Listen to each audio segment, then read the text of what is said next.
ओमकारेश्वर मंदिर, उज्जैन। इस मंदिर के बाहर लगभग 5 महीने से एक व्यक्ति बैठा रहता था, साधु के वेश में। आते जाते श्रद्धालुओं से भिक्षा मांगता था। कभी कोई उसको रोटी देता था तो कभी कोई उसको पैसे देता था। 5 से 6 महीने तक ये व्यक्ति उस साधु के वेश में वहां पर बैठकर सिर्फ इस भिक्षा पे जिंदा था। जब आवश्यकता होती थी तो मंदिर में जाकर कुछ भोजन कर लेता था, मंदिर के प्रसाद को खा लेता था। और किसी व्यक्ति को उज्जैन में उस मंदिर के बाहर बैठे हुए इस चीज के ऊपर आशंका नहीं हुई कि क्या ये असली में कोई साधु है या नहीं। लेकिन रियलिटी क्या थी? ये कोई साधु नहीं था। इस व्यक्ति का नाम था तनवीर अहमद।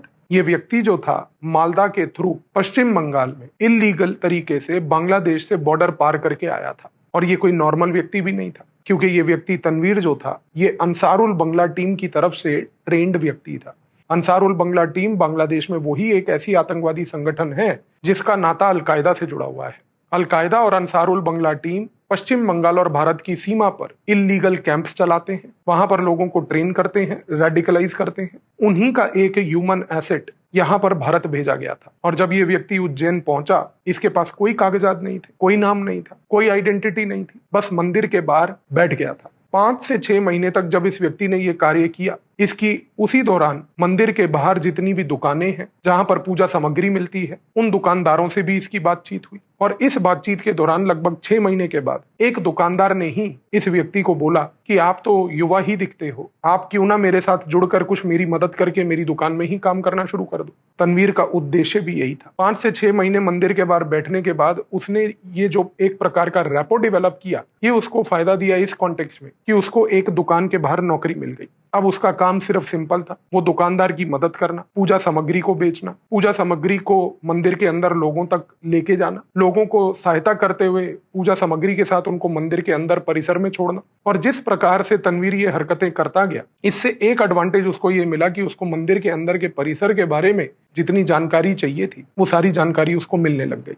जैसे जैसे ये जानकारी वो प्राप्त करता रहा, इस चीज का वो नोट भी बनाता रहा। इंटेलिजेंस ब्यूरो की जो प्रेजेंस उज्जैन में थी, वहां का जो लोकल सब्सिडरी इंटेलिजेंस ब्यूरो का ऑफिस था, एक दौरान उसने जनरल तरीके से एक ड्रोन सर्वेलेंस पूरे मंदिर के परिसर के ऊपर किया। और सरप्राइजिंग बात यह थी कि जब ये मंदिर के परिसर के ऊपर ड्रोन सर्वेलेंस हुआ, उसी दौरान एक स्पेसिफिक दुकान से ड्रोन ने कुछ रेडियो फ्रीक्वेंसी सिग्नेचर्स प्राप्त किए। ये रेडियो फ्रीक्वेंसी सिग्नेचर्स बड़े अनयूजुअल से थे, अननेचुरल से थे। इस चीज के ऊपर जब निगरानी रखनी शुरू हुई, क्योंकि ये अननेचुरल टाइप की चीज लोकेट हुई थी, तो इंटेलिजेंस ब्यूरो ने रिपीटेड लेवल पर अगले 1 से 2 हफ्ते डेली ड्रोन बेस्ड सर्वेलेंस मंदिर के परिसर के ऊपर शुरू किया। और हर रोज रात को 8 बजे के बाद, मंदिर के परिसर के बंद होने के बाद, मंदिर के पुजारी के चले जाने के बाद, रोज एक रेडियो फ्रीक्वेंसी सिग्नेचर वहां पे पाया जाता था। जब ये रेडियो फ्रीक्वेंसी सिग्नेचर को एनालाइज किया गया, एग्जामिन किया गया, तो मालूम चला कि एक स्पेसिफिक फोन कॉल जो है एक स्पेसिफिक टाइम पर रेगुलर बेसिस पे हो रही है। और सबसे बड़ी बात थी कि ये जो फोन कॉल थी ये भारत में नहीं हो रही थी। ये कॉल करके नंबर बांग्लादेश लगाया जा रहा था, बांग्लादेश से वो नंबर कनेक्ट होकर लाहौर तक जा रहा था। इस कॉन्टेक्स्ट में इंटेलिजेंस ब्यूरो ने एक डिसीजन लिया कि हम अपने एक ह्यूमन एसेट को डिप्लॉय करेंगे, जो कि यहाँ पर देख कर आए कि आफ्टर ऑल हो क्या रहा है। इस कॉन्टेक्स्ट में उज्जैन के इंटेलिजेंस ब्यूरो के ऑफिस से एक महिला अधिकारी को भेजा गया। उस महिला अधिकारी ने एक साध्वी का रूप साधा। साध्वी का रूप साध के वो डेली मंदिर जाने लगी। मंदिर जाने के टाइम पर उसने उसी दुकान में जहां पर तनवीर काम करता था, उसी दुकान से रोज सामग्री खरीदनी शुरू करी। सामग्री खरीदने के दौरान तनवीर से उसकी देखरेख हुई, तनवीर को देखना, उसकी हरकतों को ऑब्जर्व करना। और क्योंकि इस महिला अधिकारी ने एक साध्वी का रूप साध लिया था, तो वो वहीं पर मंदिर में पूजा होने के बाद भी उसी परिसर में बैठी रहती थी। उसका ऑब्जेक्टिव सिर्फ ये था कि वो तनवीर के ऊपर नजर रख पाए, उसकी गतिविधियों पे नजर रख पाए। और उसने एक पैटर्न ऑब्जर्व किया। पैटर्न ये था कि तनवीर दिन में कई चक्कर मंदिर के परिसर में लगाता था। जब भी वो मंदिर के परिसर में चक्कर लगाता था, वो अक्सर प्रसाद बनाने वाले सेक्शन के पास खड़ा होता था, प्रसाद के डिस्ट्रीब्यूशन के सेक्शन के पास खड़ा होता था। और सबसे बड़ी बात, रोज रात को मंदिर के परिसर के बंद हो जाने के बाद दुकान के पीछे जो उसको कमरा दिया हुआ था रहने के लिए, उस कमरे में से वो रेडियो फ्रीक्वेंसी सिग्नेचर्स रोज मैच होते थे। ये चीज लगभग 4 से 5 महीने रेगुलर बेसिस पे फिर से ऑब्जर्व की गई। और जब ये चीज पिछले 1 साल से चल रही थी, उस दौरान तनवीर ने एक दिन दुकानदार को बोला कि मेरी माँ बीमार हो गई है, मुझे अपनी माँ का इलाज कराने अमृतसर जाना है। उस दौरान दुकानदार ने उसको बोला कि कुछ पैसे ले जाओ, आके वापस तनख्वाह से एडजस्ट कर लेंगे। तनवीर ने ट्रेन पकड़ी, उज्जैन से वो पहले दिल्ली आया, दिल्ली से उसने एक बस पकड़ी और बस पकड़कर वो अमृतसर चला गया।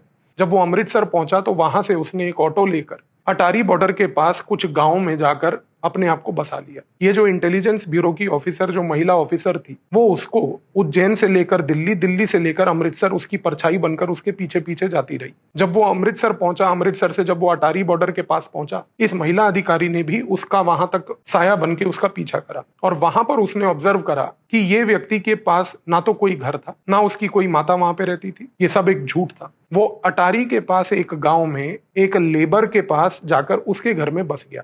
वो लेबर खेतों में काम करता था। उसके घर में बसे रहने के 3 से 4 दिन के बाद इंटेलिजेंस ब्यूरो की इस अधिकारी ने एक पैटर्न देखा और वो पैटर्न बड़ा सिंपल था। एक शाम पाकिस्तान की ओर से एक ड्रोन का प्रयोग किया गया और उस ड्रोन से कुछ चीजें भारत की सीमा की तरफ फेंकी गई, जो इस गांव में अटारी के पास खेतों में पाई गई। छोटी छोटी पुड़ियां थी। वो पुड़ियां उसने पर्टिकुलरली जब भारत फेंकी तो तनवीर ने जाकर उनमें से 2 पुड़ियां उठाई और सबसे बड़ी बात, पुड़िया उठाने के बाद उसने उसको अपनी गले में पहनी हुई रुद्राक्ष माला के अंदर खोल के उसको छुपा दिया। ये चीज पूरी कैप्चर की गई और उसके अगले दिन सुबह तनवीर ने गांव छोड़ा, अमृतसर शहर आया, वहां से बस पकड़ी, दिल्ली पहुंचा। दिल्ली के पुरानी दिल्ली रेलवे स्टेशन पर वो खड़ा था और वो मालवा एक्सप्रेस का वेट कर रहा था कि जो ट्रेन उसको वापस से उज्जैन लेके जाएगी। इस दौरान इस इंटेलिजेंस ब्यूरो की महिला अधिकारी ने जब ये सारी रिपोर्ट पेश करी तो एक निर्णय लिया गया कि तनवीर को दिल्ली के पुरानी दिल्ली रेलवे स्टेशन के बाहर ही, जो दिल्ली पुलिस की स्पेशल सेल है और इंटेलिजेंस ब्यूरो के एक जॉइंट ऑपरेशन के तहत पकड़ा जाएगा। तनवीर रेलवे स्टेशन पर खड़ा था, वेट कर रहा था और उसी दौरान एक इशारे के तहत दिल्ली पुलिस के कुछ अधिकारियों ने उस समय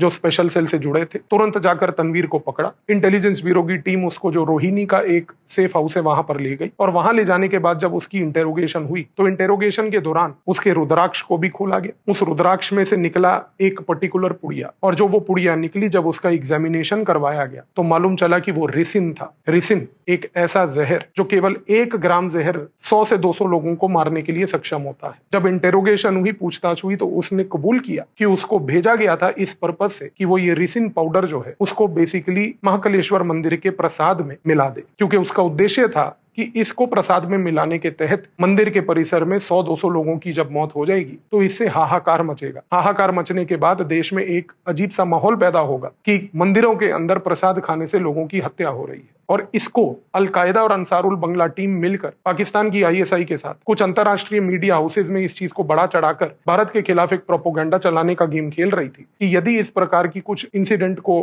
अंजाम दे दिया जाता तो उनको भारत के अंदर भारत के मंदिरों के बारे में, सनातन धर्म के बारे में इस प्रकार की नैरेटिव चलाने की कैपेबिलिटी मिल जाती। लेकिन दिल्ली पुलिस के स्पेशल सेल और इंटेलिजेंस ब्यूरो के जॉइंट ऑपरेशन के बाद जब इस व्यक्ति को पकड़ा गया, तब पकड़ने के बाद सिर्फ ये रिसिन का खेल नहीं बल्कि सबसे बड़ा खेल जो निकला वो ये था कि किस प्रकार से आज इल्लीगल तरीके से बांग्लादेश से ये लोग भारत घुसते हैं और भारत में घुसने के बाद किस तरीके से ये भारत को अंदर से खोखला कर रहे हैं। 15 अगस्त 2025 को जब प्रधानमंत्री ने लाल किले से इस चीज के बारे में गुहार लगाई कि किस तरीके से देश के अंदर घुसपैठी घुस चुके हैं, किस तरीके से वो देश को खोखला कर रहे हैं, ये एक इंटेलिजेंस ब्यूरो का एक ऐसा ऑपरेशन था जो इस बात का एक लिविंग प्रूफ है कि किस तरीके से इन लोगों ने भारत को खोखला बना दिया है। लेकिन हर एक ऐसे इंसिडेंट के पीछे कुछ जाबाज अधिकारी हैं, कुछ जाबाज एजेंसीज हैं जो दिन रात बिना किसी मेडल के, बिना किसी मीडिया पब्लिसिटी के सिर्फ इस काम को सक्षम देती हैं कि आप एक चैन की नींद सो पाएं और इस चीज को भरोसा दिलाती हैं कि देश के नागरिकों के ऊपर कोई पर्टिकुलर लेवल पर अत्याचार ना हो। तो आई बिलीव इस ऑपरेशन के बाद अब आपको ये चीज क्लियर हुई होगी कि किस तरीके से हमारी एजेंसीज काम करती हैं, आपको सुरक्षित रखती हैं और ये इंश्योर करती हैं कि देश के किसी नागरिक के ऊपर कोई आंच ना आए। धन्यवाद।